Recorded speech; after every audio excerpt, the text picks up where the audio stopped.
don't try. He was not finished. So I walked in and was like, he knew he helped us. Yeah, but he was done. He was not the fantasy program that I read. But they also have to join the class. And, yeah.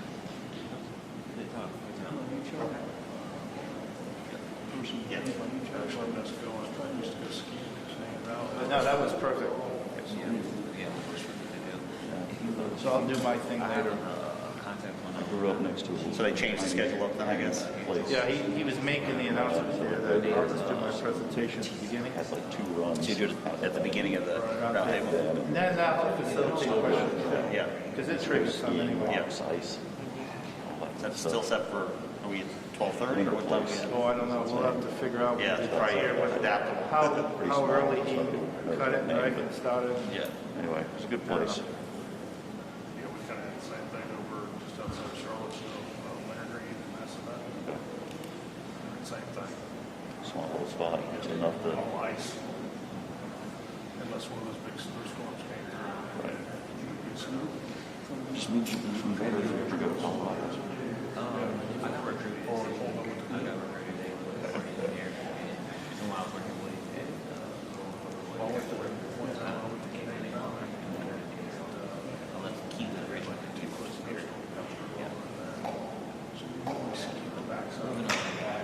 Living in Orlando, I'm working Everything sticks. So, Yeah. turnpike. And you have to get those fatty skis to try to stay on top of it. That's the thing I can't get my brain around. I always want to move forward. Water skiing, they said, leave back, snow skiing, move forward. God, I haven't been water skiing forever. I did a lot more wakeboarding when I was a kid. I did skiing for a while, and then more wakeboarding. That was kind of a thing. Pretty much nothing since then. But I have a 3.5-year-old and a 1.5-year-old, so maybe I'll get back into it just to get them into it.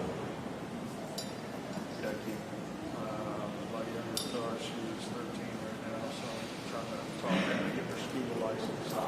Go scuba diving, because she's a good swimmer. That's great. I love scuba diving. It's so peaceful down there. She hasn't yet. Yeah, it's one of those things, like, the first thing I did when I got down here, got my scuba license, I go all the time. Work, Yeah. what it takes to go. Yeah, to go safely, right? To go safely is no easy deal. You always got to have a buddy, and got to plan all that stuff out. Or you got to pay to be a tour operator. Yeah, it's but it's great once you do it. The only time you go on vacation is in winter. Right. Because it's easy to outside the hotel. Well, I'm not even So she doing that works, as much she anymore because, graduated the same year as me. my She wife works doesn't. in She doesn't scuba dive. DMV area. She doesn't want to be She's under the still, water. she's very hands-on with stuff. Hoping them reach out to her connects in the industry. Find other folks I can out with She went there for alumni. to do scuba So she diving. took over the William. Yes, sir. Okay. And World WOR. She'll go. Once in a while, the water's clear, she'll get in the water, but Actually, I just wanted to let them know about her area. She can see her food. My wife, grew up in Mississippi, so she's used to all that. So, but snorkeling and stuff, but she doesn't have the desire to I brought him out just for this. go down and Sit in my truck all my desk. What's nice about around Florida, there's a lot of places to go where 20, 30 feet, all you need. I've tried having this conversation. You run out of air, God forbid. You blow bubbles on your way up. Well, yeah, reaching out to Felicia, she'll definitely be able to facilitate.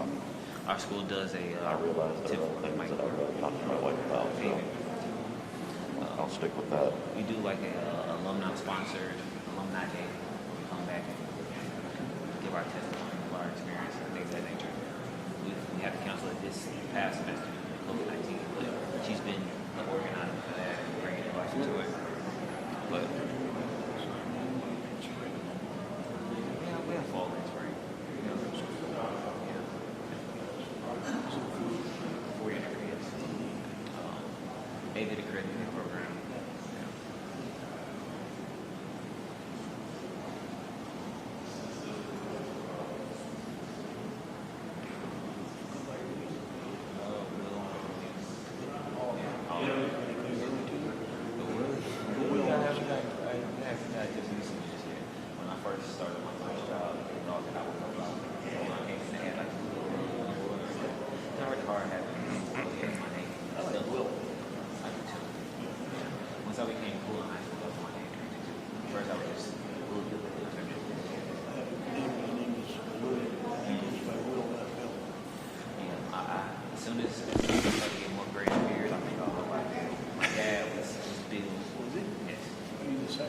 junior.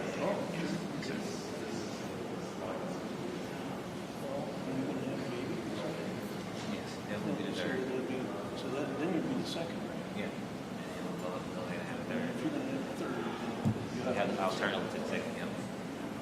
First, I wasn't thinking about that, but definitely No, want to I'm pass a busy guy, but I don't think I could ever become like a politician where the demands on your time are infinite, right? I was just saying that to my boss out there.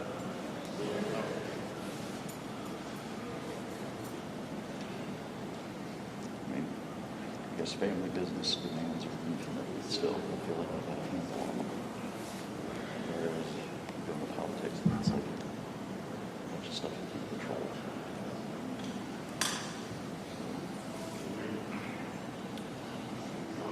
At least you get the feeling that you should with us. They work Saturday or Sunday or put another creek, catch it, you know. It's got you. Never happy that we get that. So got me tough. I was saying, I think There was, yeah, I mean, apparently you can get your boarding pass. I mean, under the We'll see, phone. right? yeah. Depends on who you talk to. When you talk, take it off, and if you want to put it back on.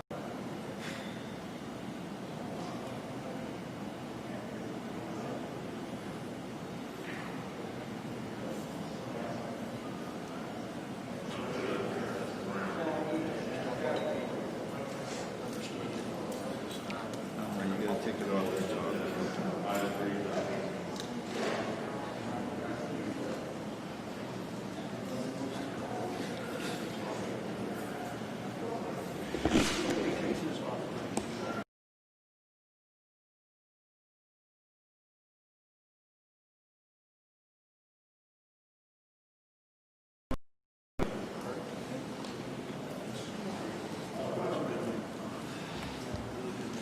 Good idea with the whistle for a second.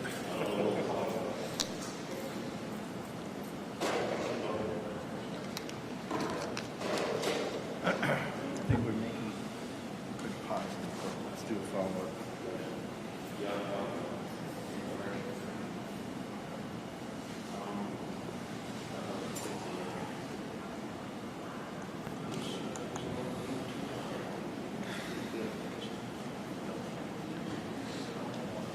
Sorry about it.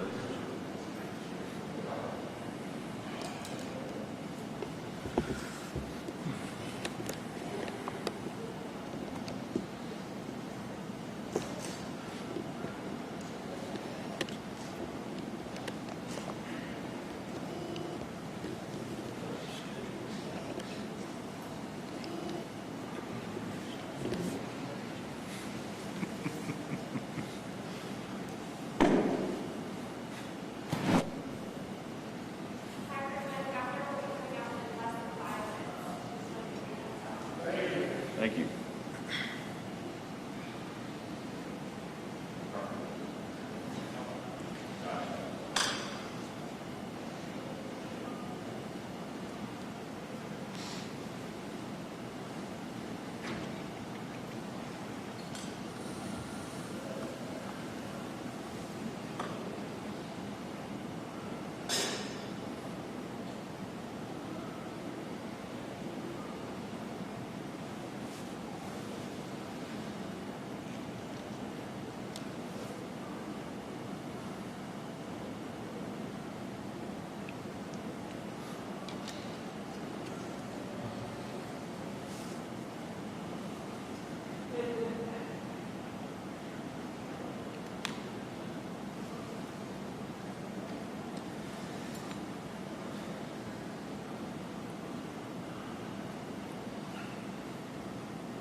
All right, well, good morning. It's great to be here in Orlando.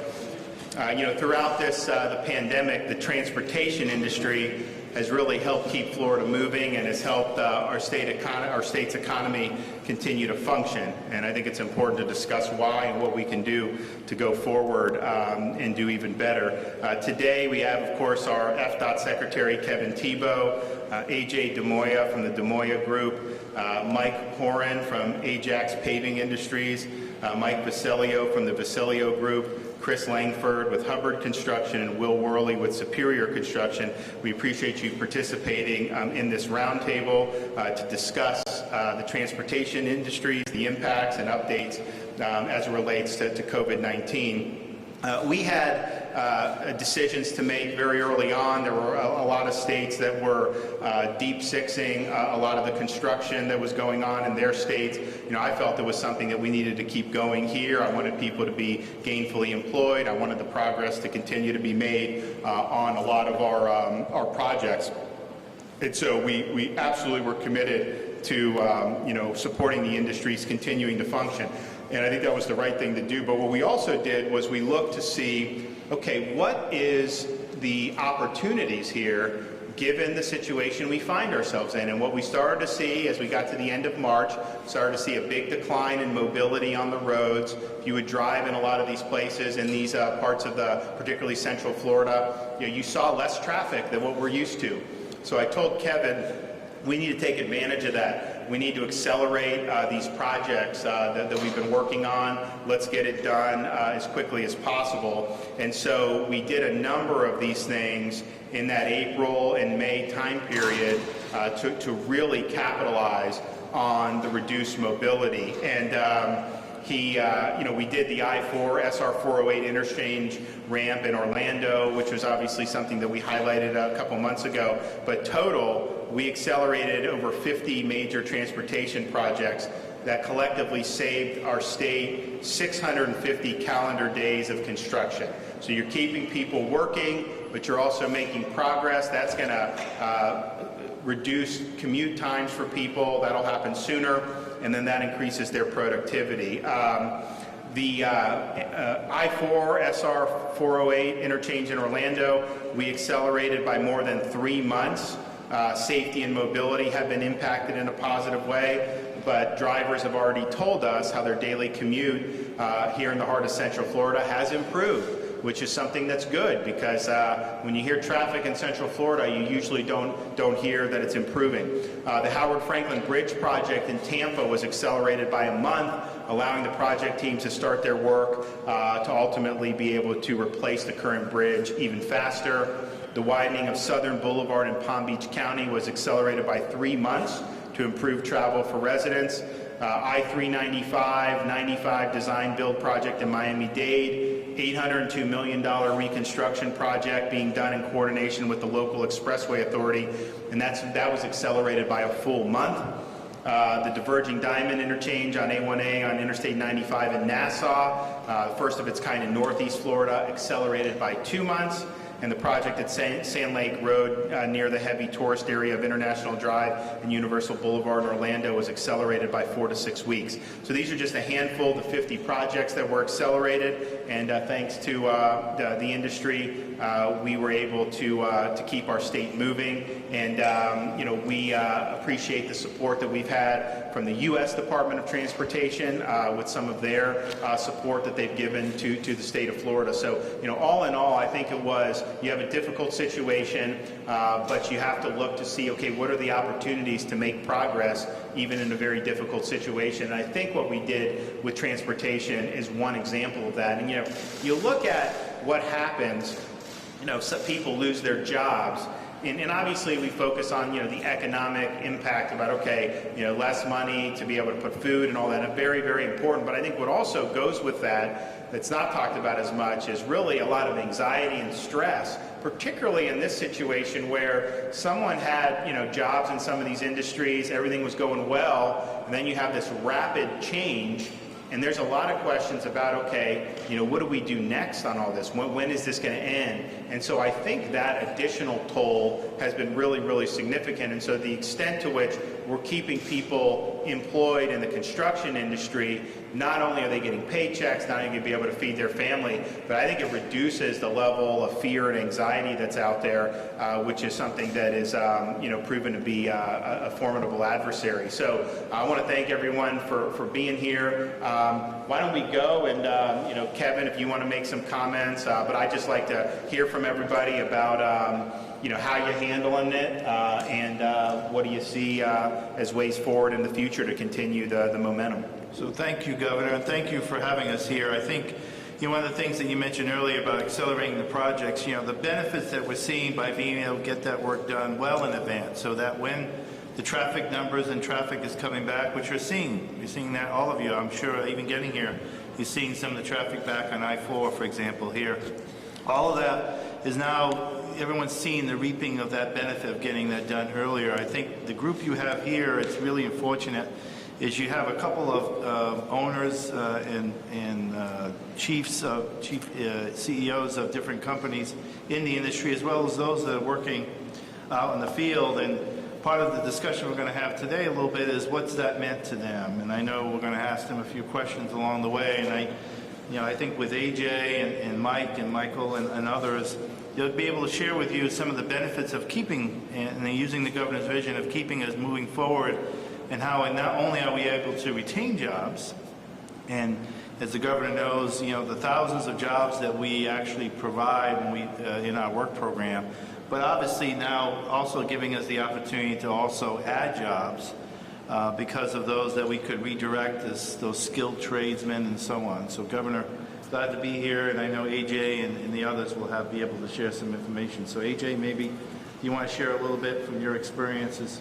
I mean, I think the pandemic created some opportunities, you know, and I think the department did a really good job being proactive and first of all, determining our business essential. We're essential for commerce, we're essential for the public, and keeping us working the best we could. You know, we've had to implement a lot of safety measures, and our business has changed a little bit, but you know, it's been a good partnership.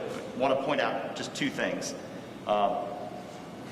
DOT has implemented a workforce development program to try to bring people into our industry.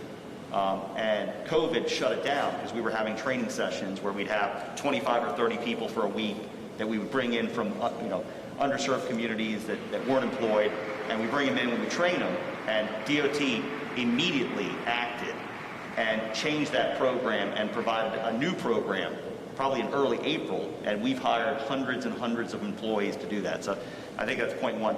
You mentioned the 395 I-95 project.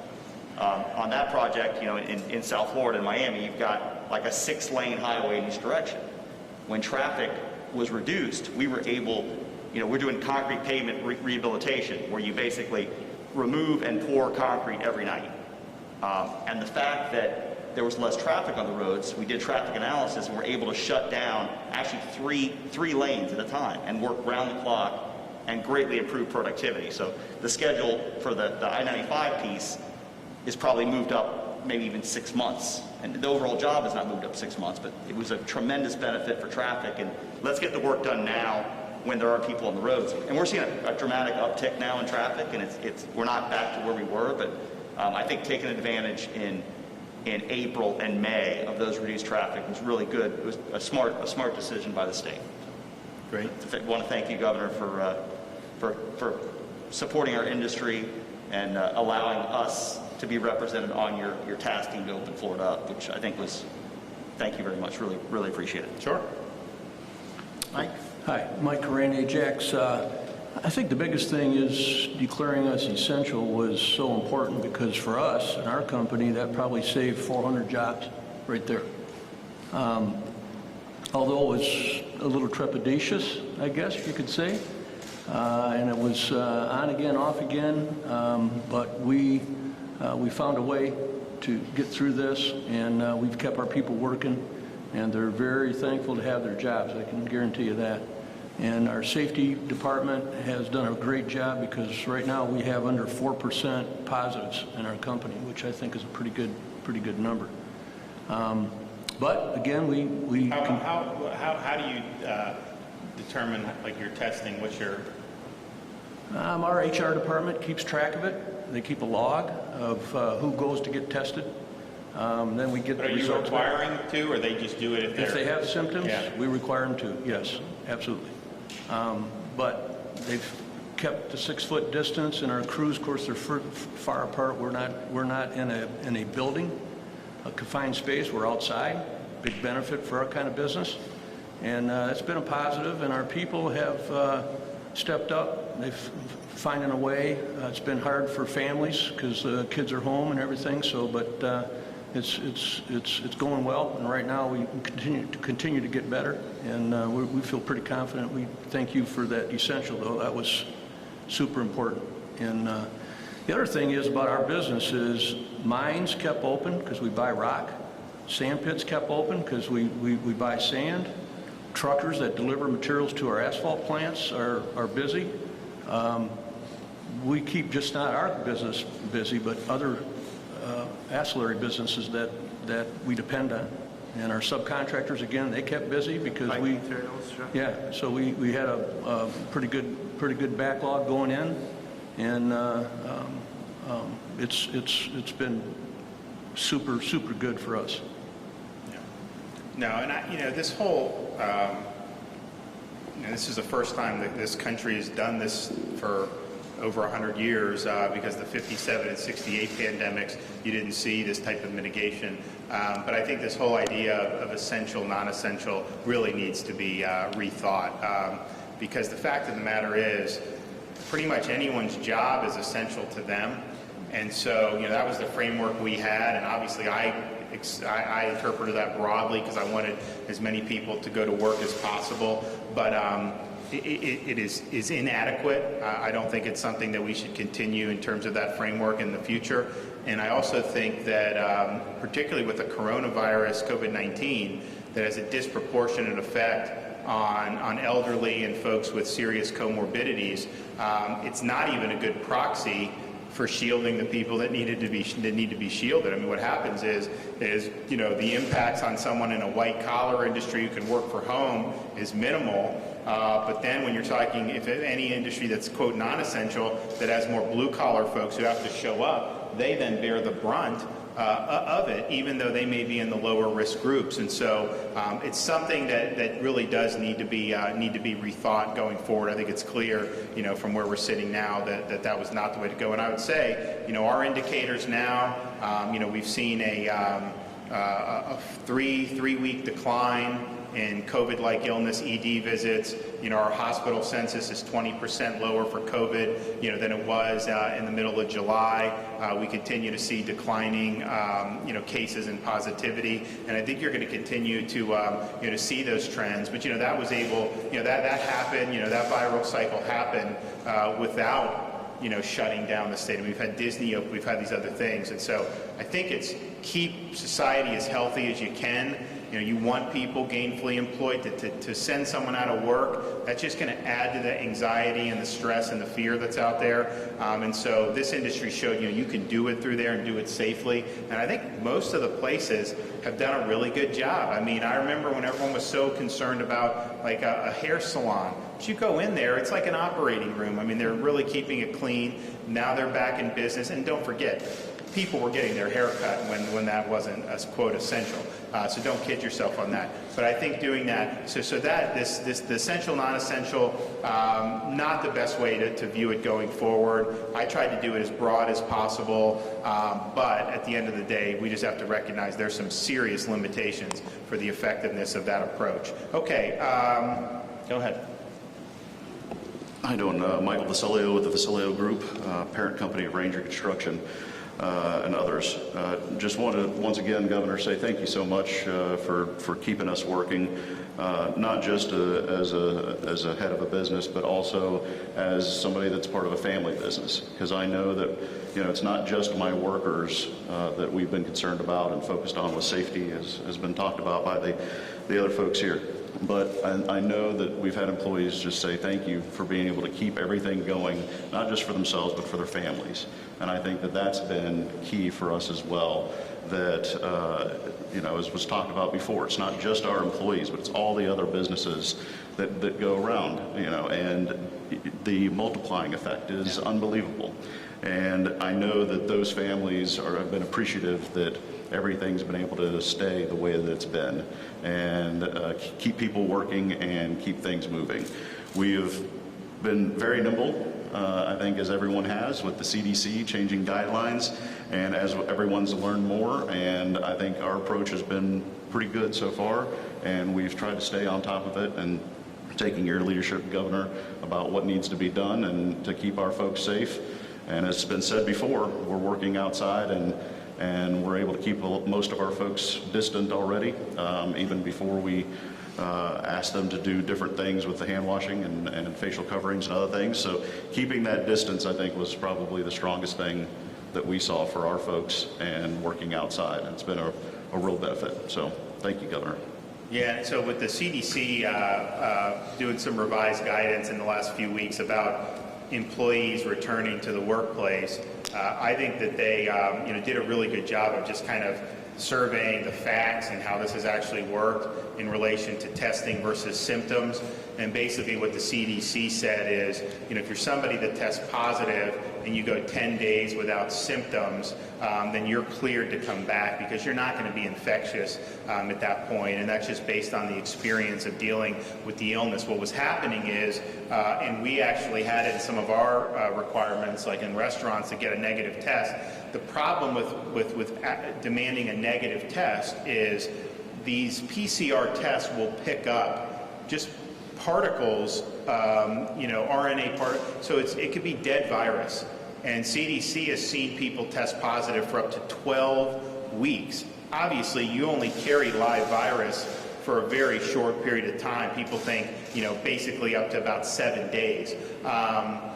And so it was creating, I think, unnecessary roadblocks. So obviously, you don't want a situation where you're not screening people to come back to the workforce, because if they come back and they're infectious, then obviously they can infect other people. We want to avoid that. But you also don't want a situation in which healthy people are being told they can't come back to work, or told that they have to isolate for 14 days or however long.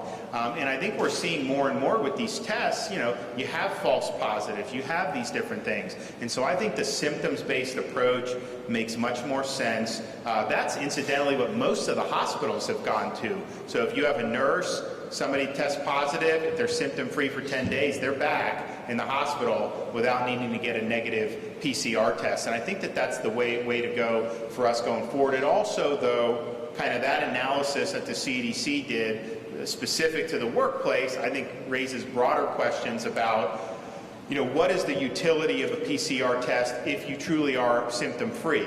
In other words, if you test positive, can we tell you that you have an active infection? And I think in most cases, I don't think when you're asymptomatic, we don't know either way. I mean, maybe if you had one clear exposure, then you're tested, and then it comes back positive, you may be able to say that. But even if you can, if the tests aren't being turned around in time, then you're not even going to be infectious by the time it's over. So isolating people who aren't sick or who aren't infectious, that's a harm we want to avoid just as much as saying that somebody who could be infectious will be put back into the workforce. And I think the symptoms-based approach is a superior approach.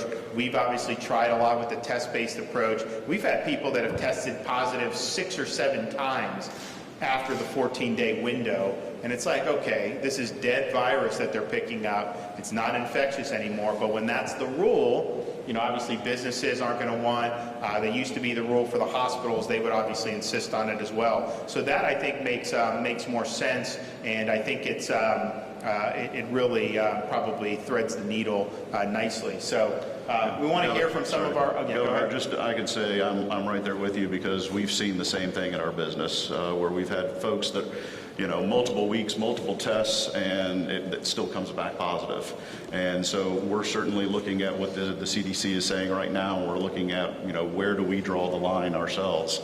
And, if we're going to go 100% that symptoms-based approach, I think that will certainly allow us to get several of our folks back to work quicker, because we've seen the same thing that you've seen, a much smaller population, of course, but it's directly affected us and our folks for sure. So thank you. Absolutely. Hey, Chris, I know you're a superintendent here on the local projects. Tell us a little bit how, the being able to work and continue to work has kind of helped you.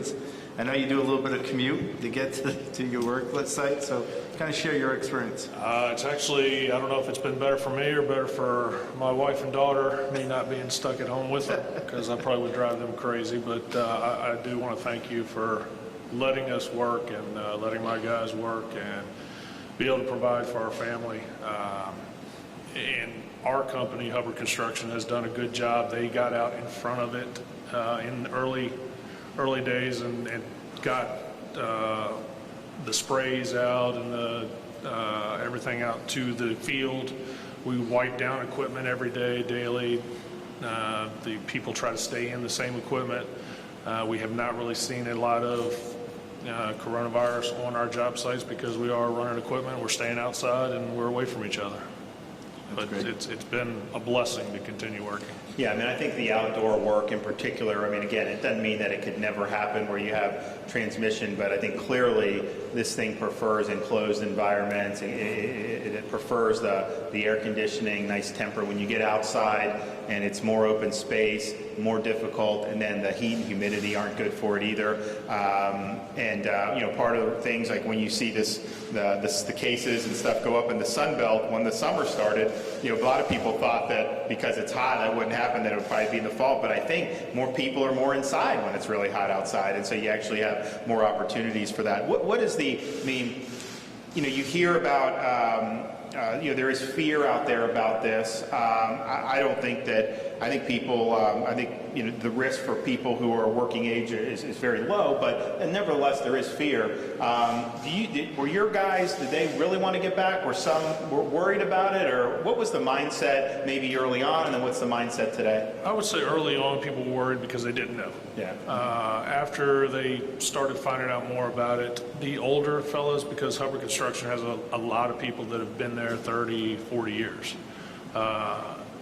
Maybe we were worried about those type employees, but they all wanted to get back to work. Every employee at Hubbard is somebody who wants to be productive, who doesn't want to stay at home, who wants to get in here and build something. And so if they had to stay home, it would have been awful for those guys. And were you guys, once the economy started to change and there was more people out of work, were you guys hiring new people to come in who hadn't been involved in the industry before? Yeah, for what we needed, we did see some upticks, like Mr. Tebow was saying, carpenters coming off of high-rise buildings would be coming, hey, do you need bridge workers? So it did benefit us in a couple places. And where you commute from where? From Hillsborough, Lithia. To Orlando? Yes, sir. Okay. Yeah. So how's the traffic been? At first, it was good. I enjoyed it. It was a double-edged sword. You enjoy not having the traffic, and traffic is past month is steadily increasing. It's almost back to where it was. Yeah, it's exactly a double-edged sword, because it is good to get around. At the same time, when people are out and doing things, it's a sign that people want to come back. But I-4 from Tampa to Orlando is somebody who, when I was campaigning, I'd drive around the state. You could be like a Sunday afternoon and just get the lockstep in like Polk County or something. So it's definitely one of the stretches that you're concerned about. But we appreciate what you guys are doing, because the folks that are on the job are really helping the state move forward. And I know that having those jobs there has been important for you and your families, but also if those weren't there, that creates a lot of problems into the future with stress, anxiety, depression, all this stuff. We're seeing that in other sectors, and so I'm really glad that you all are working hard. Who else? We have Will. Yeah, Will is his background's in engineering and Okay. construction management. Will, kind of share what your perspective is. Yes. Governor DeSantis, working in the construction industry during the COVID-19 outbreak has been something to become more accompanied with or adjusted to. And I would say that local contractors here in the state of Florida and Central Florida have been stepping up to the task of trying to figure out how to bring people back on a work site, keeping them safe, and continue to build the projects, taking advantage of the slowdown in traffic and the exposure to the traveling public. I know that the guys that I work with on the day-to-day, my job is to make sure that the job is being built, the personnel that we have on site have what they need to be safe and do it correctly. COVID has just added a different dynamic to that, but just making sure that my guys are safe, making sure that they can go home and continue to bring money home to their family, but also do it safely. It's been very important, and companies like Superior that I work for have been stepping up to the plate and coming up with plans to keep the projects moving. So we appreciate being able to continue to work.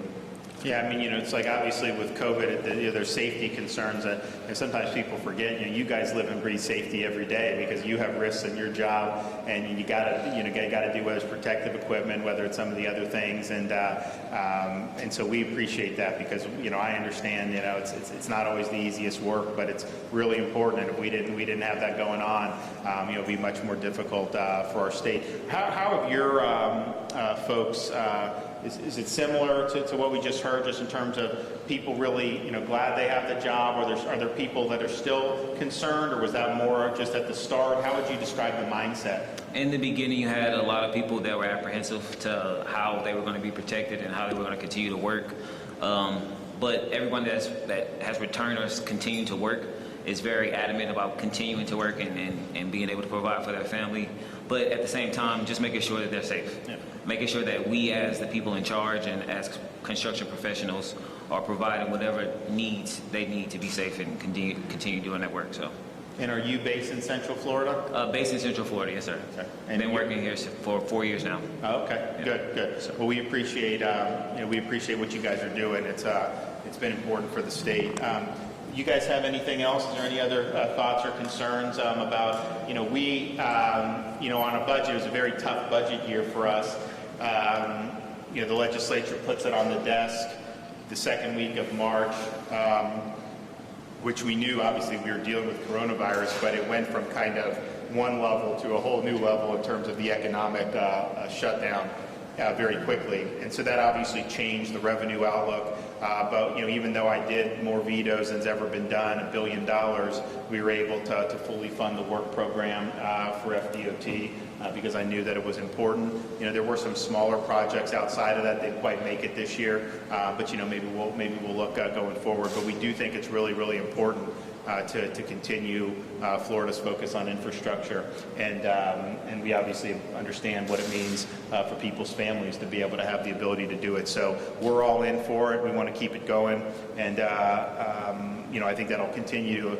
I think when we get further out from this and they look back. And I think we're going to recover better than some other areas, but some other parts of the country. But I think they're going to look and see that this was really one of the rocks that kind of kept Florida afloat when we had the tourism crash and some of the other stuff that we so much depend on. So appreciate that. The other thing I'll just mention is, we have launched this committee to look at ways to bring visitation into our long-term care facilities. It's headed by a great lady out of Northeast Florida, Mary Daniel. But we also have our ACA secretary, our Department of Health Surgeon General.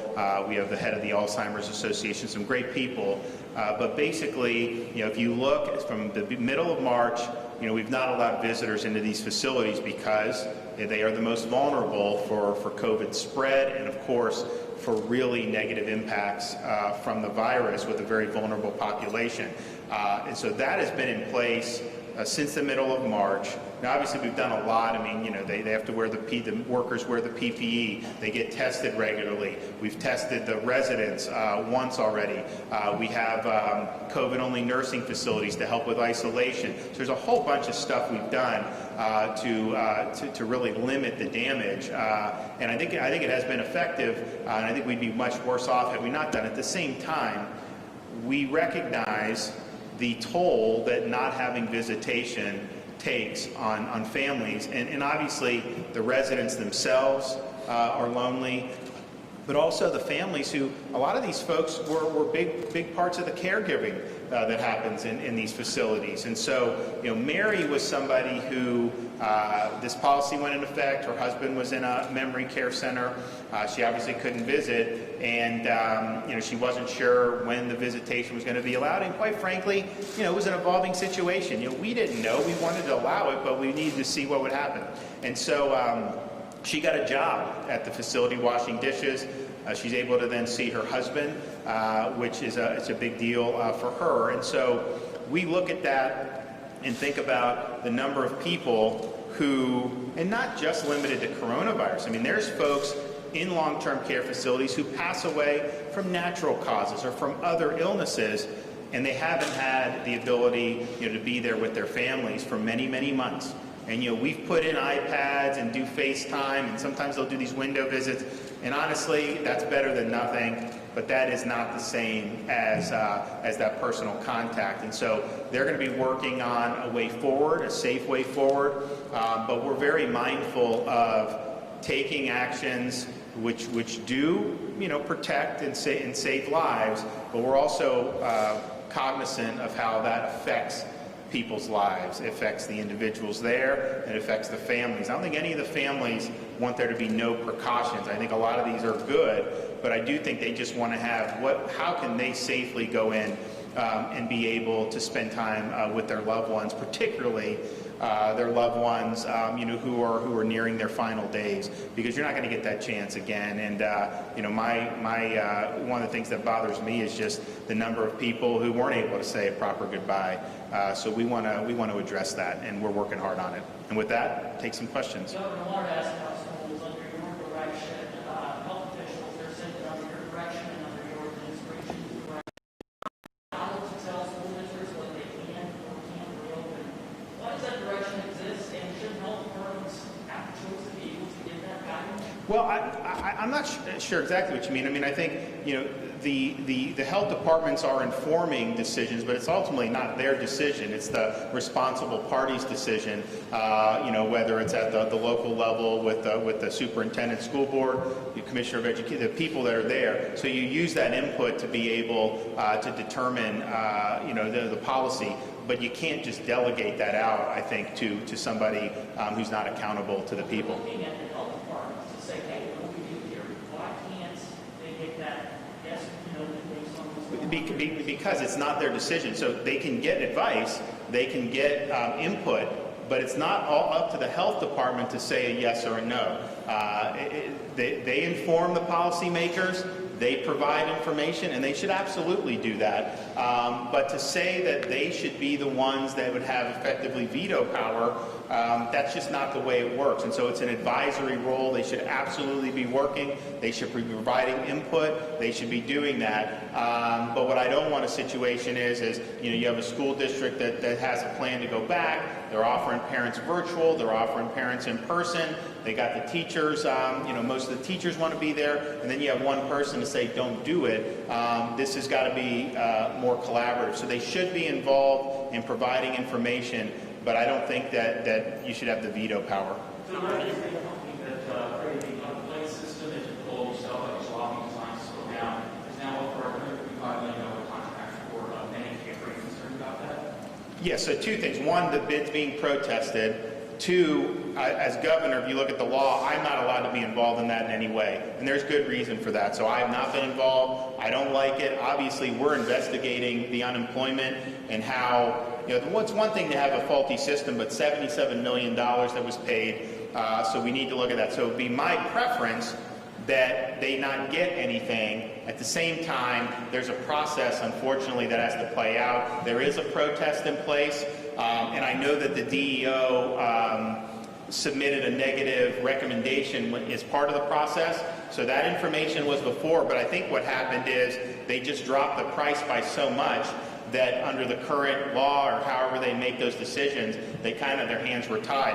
I can't go in and just void it legally, but I think most Floridians want answers on the unemployment, and that really should happen before any of this other stuff does. Yes, sir. You may be tired about talking about bars, but some bar owners in Orlando have kind of come up with this concept to sort of put people in pods to kind of separate them. Would the state be willing to come forward and discuss a new plan for opening up the bars, and if so, when do you think that can happen? So here's the thing. I mean, I think we are in a situation where, you know, we've got to get through this viral cycle. I think the indicators, you know, if you look at COVID-like illness, if you look at positivity, which I think we've seen is not always the best indicator because of the way the tests are reported. The hospitalizations, a great movement downward everywhere in the state. And so let's just keep that going. And then as we get over, I think the problem, well, I'd say two things. One, in the defense of the bars, people will try to blame the bars in like Orlando. And look, I'm not saying that they contribute. Miami has not had bars open since March, and they had way more cases than they've had in Central Florida. And so let's just be clear about that. The places that had the biggest outbreaks did not have bars open at any time since the pandemic started. And my sense is people will get together. They'll just do it in private residences, and I think that's what was happening in South Florida. So I don't think they should be the boogeyman or be blamed. At the same time, you know, we had a very measured rollout on this for the Phase 2 counties. And it was not having them operate like they're used to. You know, unfortunately, it was, if a restaurant can do 50% and serve you food, if you seated, same deal, why can't you just go in and drink wine or do that? And that was the vision, and that just wasn't something that was followed. And so the secretary he started to play whack-a-mole, but then the reports were coming in from all over the state. So he said, you know what, we're just going to have to suspend for now. So of course I'm willing to look at it, but I would just tell people, you know, we need to get through this period first. And as I said, I said 2 weeks ago, you know, that I thought the indicators were starting to turn positive. I was like, oh my gosh, what are you talking about? Because some of the ones that are leading indicators, now you're starting to see the other indicators follow. And I think you're going to continue to see that because I think people have done a good job. And I think that that's the way these things go. So we'll look at it. And, you know, obviously I want people to be creative. And in Florida, other than nightclubs and pubs, everything is allowed to operate here. We've been operating. I think we've shown that, you know, you can operate, because there are people saying Florida needs to shut down the state, otherwise we wouldn't see any improvement. But we have seen improvement, and I think part of the reason is because we kept people employed as much as we could. We kept society functioning. I think that probably reduced the level of stress that we otherwise would have had. And I quoted D.A. Henderson, the great epidemiologist from Johns Hopkins, who's leading figure in eradication of smallpox. I mean, he said before he died, he wrote a paper, one of the overriding principles is, you know, the more society can function normally and reduce anxiety, the better you are at handling epidemics. I think that's what we've tried to do here. At the same time, you know, that's just one we're going to have to figure out, you know, how to deal with.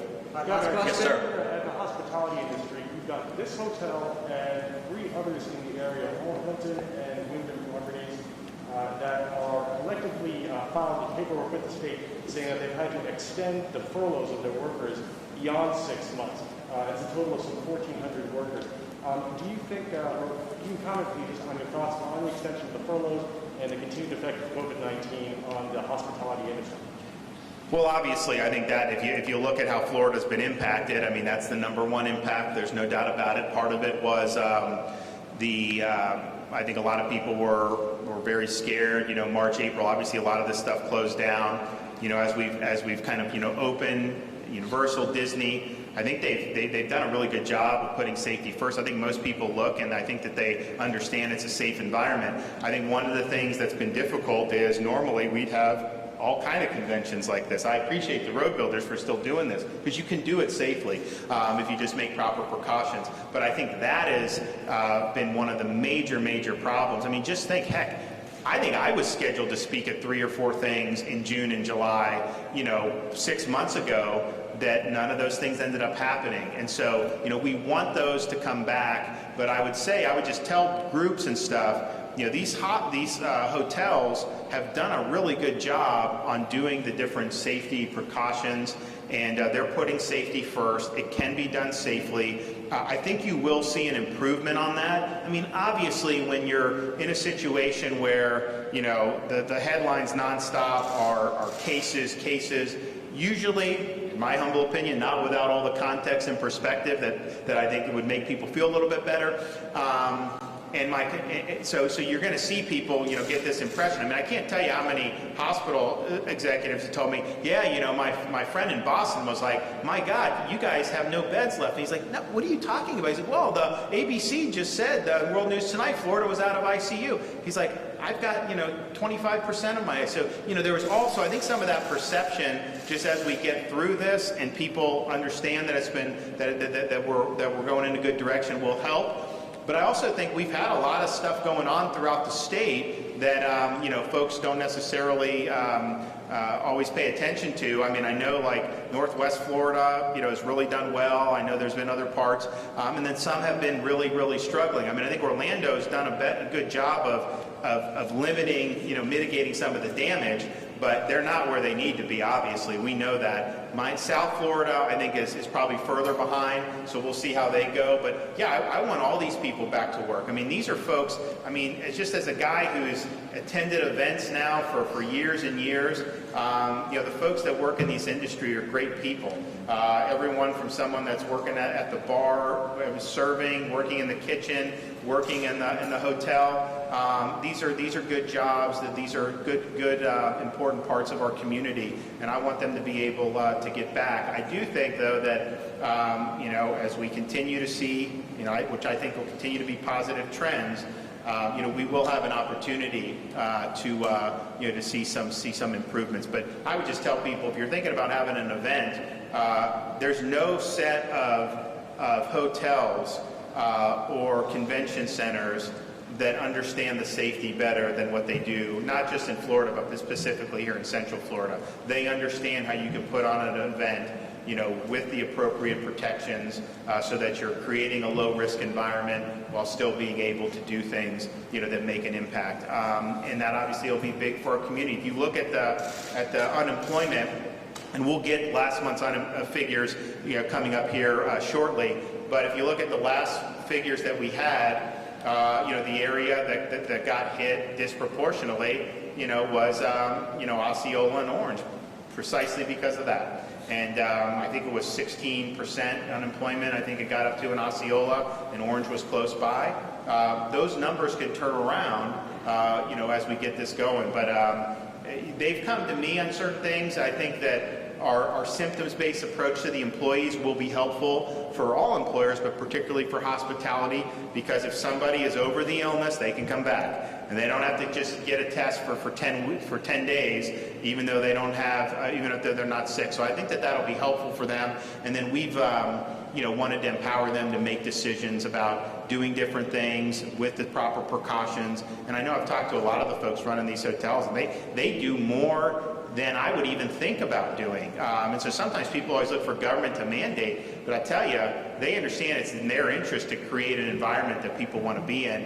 And I remember talking with Harris Rosen about some of the stuff that he was planning on doing, so it's pretty impressive. But all in all, we all know this is an important engine for our state here in Central Florida, and this is an important industry, not just for obviously, tax revenue and all that, but for the livelihoods and the jobs that come with it. So we're going to continue to be supportive of it, and we want to see everyone back to work as soon as possible. Thanks. Thanks, Scott. Thank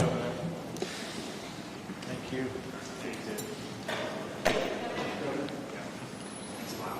Keep up the great work. Thank you.